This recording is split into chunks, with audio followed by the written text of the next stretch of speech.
Ici, nous limitons au scénario le plus classique d'utilisation du Power BI, qui implique trois composants. Le premier, c'est Power BI Desktop, qui est un logiciel gratuit pour PC que vous pouvez installer sur une machine Windows.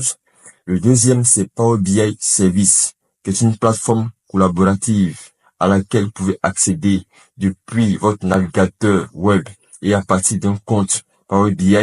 Et le troisième, c'est Power BI Mobile, qui est en fait une application mobile pour les téléphones Android et iOS. Alors, le parcours classique dans Power BI pour les analyses de données est de commencer par Power BI Desktop, où vous allez créer vos rapports. Et une fois les rapports créés, vous allez les publier sur Power BI Service. Dans Power BI Service, vous pourrez partager ou distribuer vos rapports avec différents utilisateurs.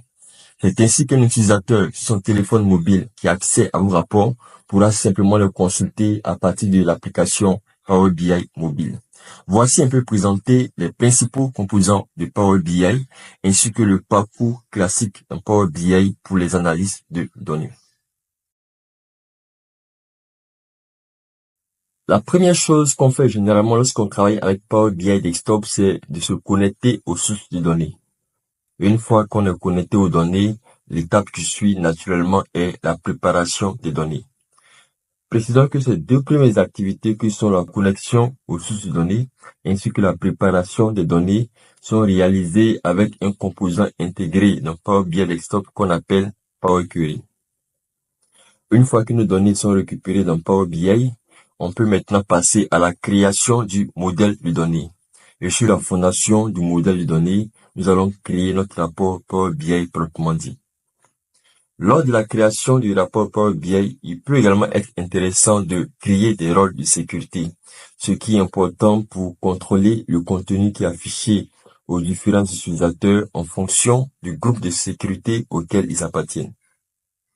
Si également, dans votre scénario d'utilisation de Power BI, il est prévu que des utilisateurs se connectent à vos rapports depuis leurs appareils mobiles, dans ce cas-là, vous devez également envisager d'optimiser vos rapports Power BI pour les appareils mobiles. Enfin, à partir de Power BI Desktop, vous pouvez déployer ou publier vos rapports sur Power BI Service. Voici en quelques mots ce qu'on peut dire des activités qu'on peut réaliser dans Power BI Desktop. Power BI Service permet de réaliser un bon nombre d'activités qu'on ne pourra pas citer de manière exhaustive.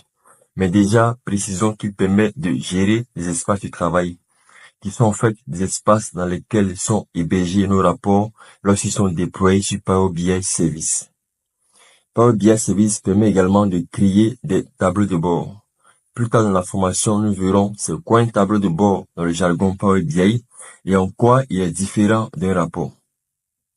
À partir de Power BI Service, on peut également configurer les alertes de données, ce qui est très important pour notifier les utilisateurs lorsque des événements spécifiques qui ont été définis se produisent. Avec Power BI Service, on peut aussi partager nos rapports et tableaux de bord. Précisons d'ailleurs que c'est l'une des principales raisons d'utilisation de Power BI Service. Toujours avec Power BI Service, il est possible de partager vos données de sorte à permettre à d'autres développeurs ou analystes BI de les réutiliser pour créer leurs propres rapports et tableaux de bord. Une autre activité qui est importante dans Power BI Service, c'est l'actualisation des données. Oui, avec Power BI Service, on peut configurer l'actualisation des données, ce qui est important pour éviter de prendre des décisions sur la base de données obsolètes. Enfin, disons qu'avec Power BI Service, on peut également consulter nos rapports et tableaux de bord à partir de nos navigateurs web. Power BI Mobile permet de réaliser essentiellement une seule activité, consulter nos rapports et tableaux de bord. Mais précisons-le encore une fois, si c'est un scénario qui est prévu dans notre déploiement de Power BI, il faut penser à optimiser vos rapports pour les appareils mobiles.